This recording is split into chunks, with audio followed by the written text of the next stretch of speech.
On this particular day, if I seem a bit melancholy, if not downright sad, it's because of where we're getting started with some news out of Missouri, the state of Missouri, where the state executed a man whose murder conviction was questioned by a number of people, including the prosecutor himself. The victim's family also pushed for the man to not be executed.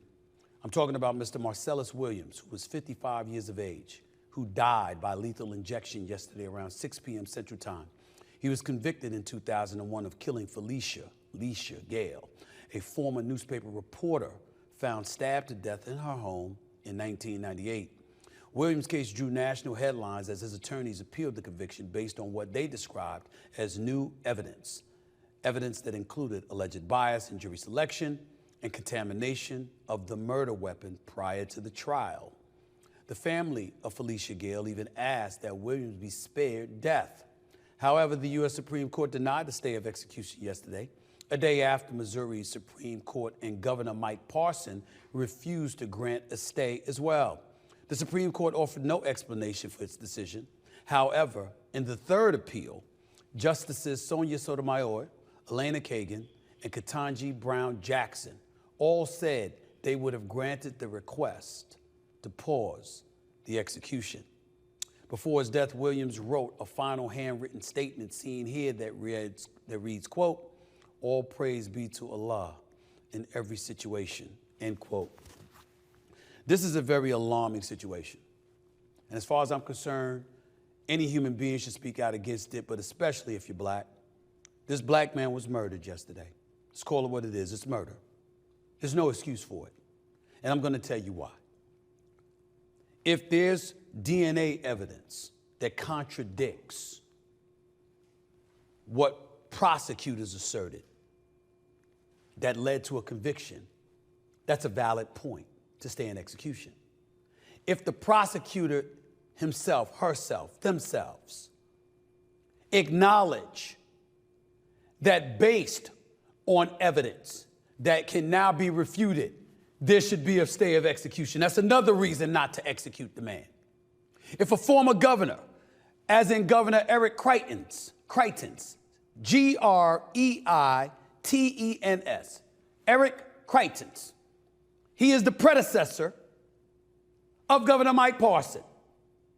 He granted Williams a reprieve. He was persuaded by arguments that new DNA evidence, new DNA testing exonerated Williams. He did that years ago.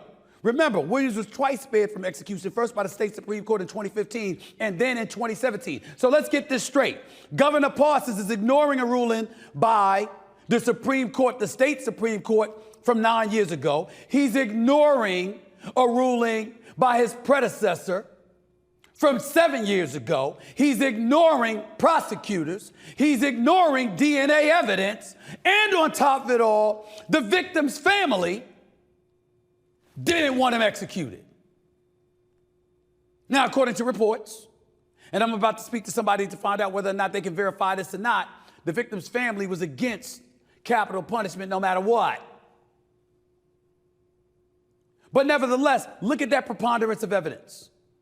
Think about that for a second here. Think about the kind of stuff that we're talking about. How could you possibly justify executing this man? To this day, we don't have a justifiable explanation from Governor Parson. Because the board that was supposed to investigate the matter and hand down a ruling was something that was disbanded by him. Did you just want to kill a black man? I mean, it's a legitimate question to be asked. Is it all right that you just murdered him? Is it okay that he was potentially innocent and you didn't give a damn because the word potential doesn't matter to you? What was it? What was it? I mean, you talk about some nonsense right here. This is why we have a country that's so divided. This is why we have a country that looks at things in two different ways, because you can't come together on a damn thing. Who can't come together on this? When you got a prosecutor, when you have evidence, when you have a former governor, when you have the state Supreme Court, all giving a ruling in favor of staying in execution, and you still say, bump that, the man dies. and have him killed by the state via lethal injection in front of his family when a man proclaimed his innocence and stayed that way for over 20 years, and you do it anyway. You don't give a shit. You don't care. I'm not one of these people, ladies and gentlemen, that's diametrically opposed to capital punishment. I'm one of those people, depending on how heinous the crime, and it's finite and definitive that you are guilty, particularly if no contrition or no remorse was shown, I have no problem with you dying. Zero. Zero. But only under those conditions. If there's a scintilla of doubt,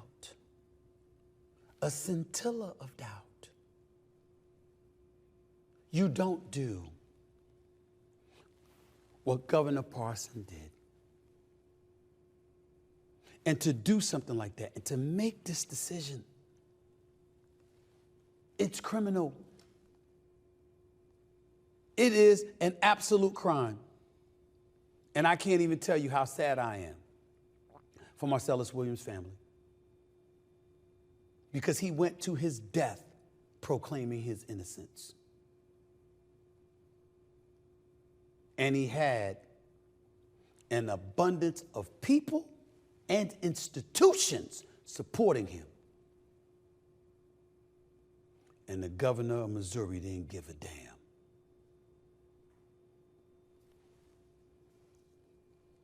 You might be able to sleep well at night right now, sir, because you appear to have no conscience. We'll see how long that lasts and whether or not that truly comes back to haunt you someday. We'll see. We'll see.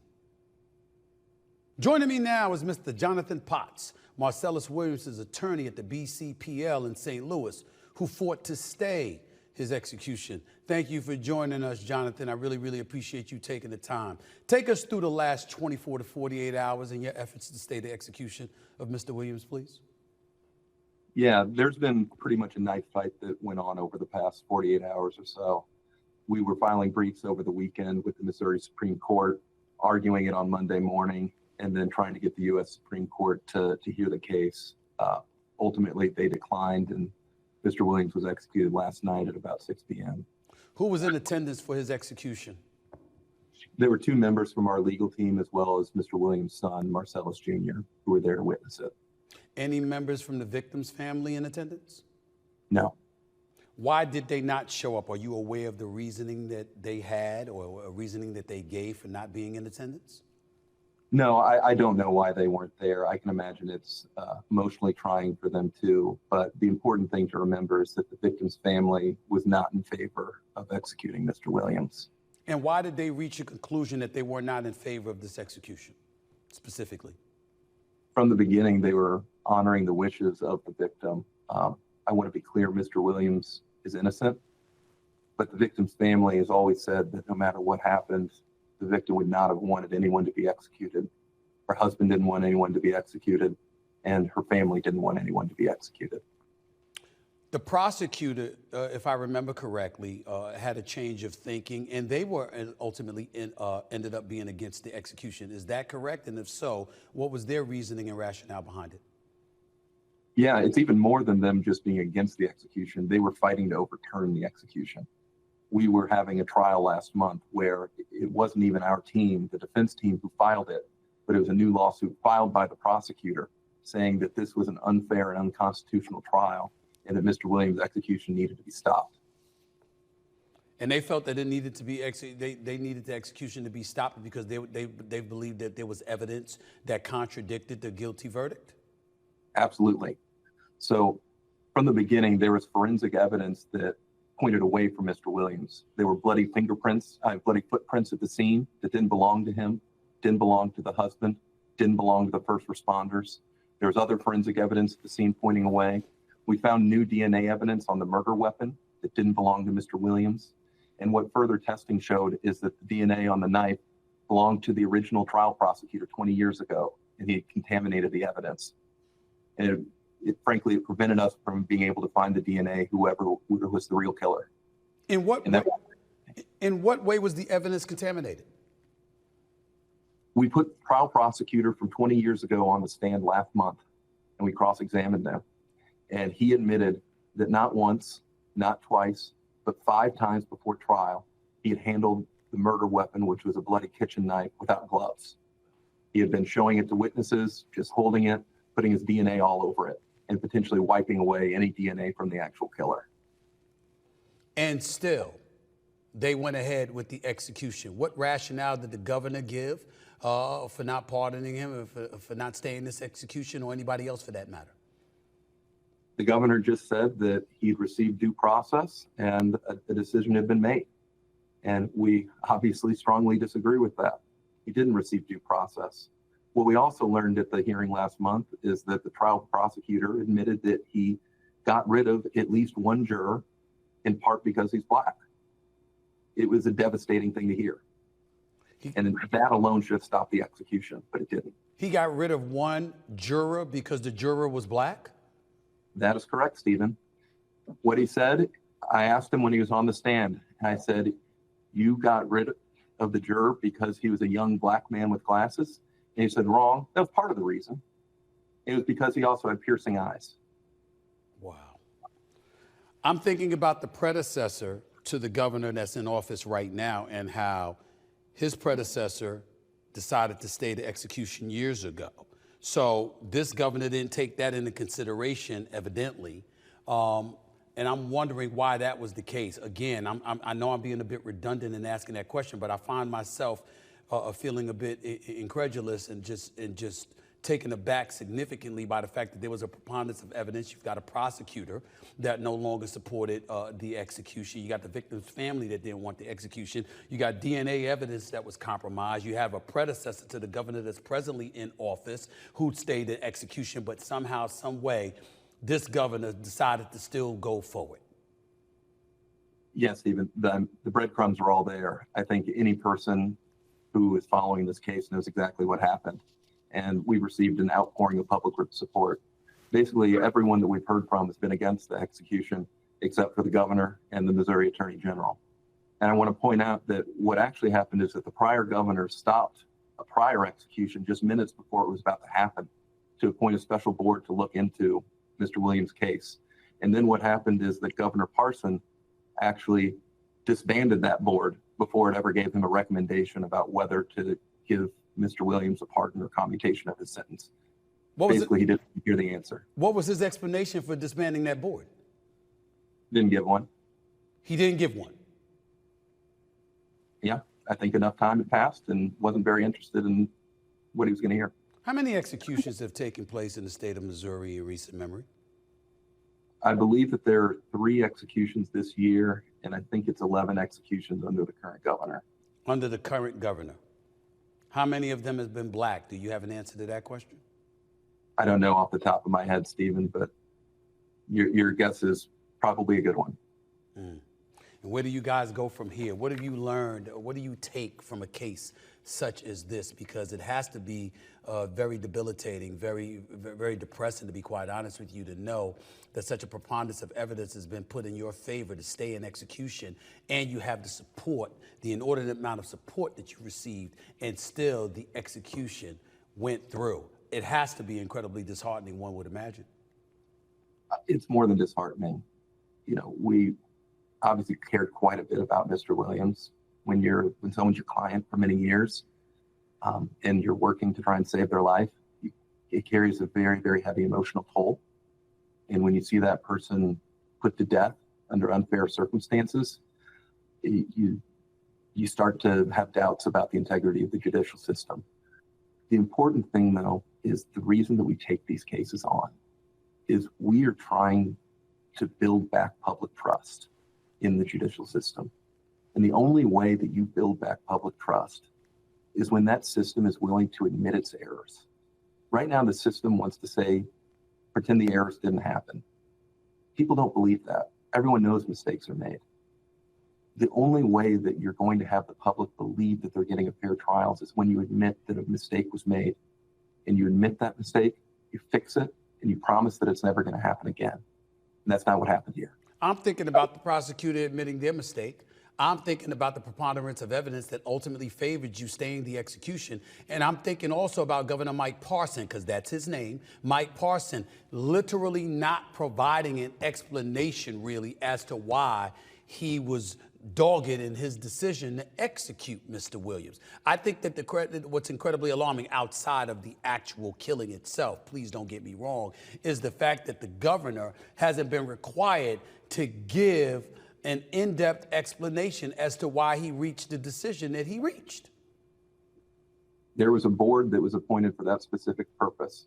They conducted an investigation for 6 years, and they were going to provide him with a report and a recommendation. And like I said, he dissolved that board before their work was complete. And by dissolving that board, they can't give us an explanation because they're in no position to do so. And he refuses to give an explanation because he's in a position as the governor to do just that. That's the only thing that any of us can surmise. Is that correct, Jonathan? Yeah, it's up to Governor Parson whether he wants to explain that. What does that leave the BCLP moving forward? I mean, when you talk about the reason for your existence is restoring faith, to have a situation where you have so much evidence in your favor and still come up short in staying this execution, where does that leave you moving forward? So here's the thing, Stephen. I'm a sports lawyer. What I've been doing in these cases is this is something that I do pro bono. In my career so far, we've exonerated 3 people of murder. And Mr. Williams, unfortunately, was executed last night. But we are doing this because we are trying to bring faith back to the community in terms of understanding that the court system is there to protect us.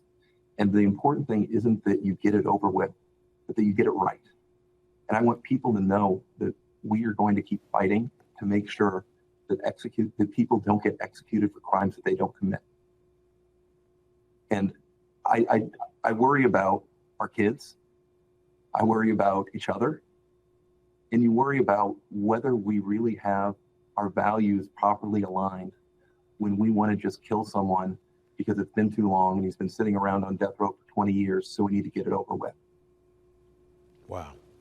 Jonathan Potts, I really, really appreciate your time. Thank you so much for joining the show. And I'm really, really sorry for what the outcome ultimately ended up being. It certainly wasn't due to a lack of effort and due diligence and expertise on your part and that of the BCLP. I can assure you of that. So I thank you from the bottom of my heart. And I thank you for coming on the show. I really appreciate it. Thank you. Take it easy. The one and only Jonathan Potts right here on the Stephen A. Smith Show over the digital airwaves of YouTube and, of course, iHeartRadio. It's a shame. You heard what he had to say. There's no excuse for this, and Governor Parsons needs to be made to account for why he made this decision. I mean, his predecessor decided to stay the execution. The prosecutor acknowledged there were mistakes made. Evidence was tampered with, et cetera, et cetera. There's no excuse for Mr. Williams being executed yesterday in light of that preponderance of evidence. When in doubt, preserving life should be the most important thing, more so than anything else. But that clearly was not the case in the state of Missouri yesterday, thanks to Governor Mike Parson. What a shame. What a shame.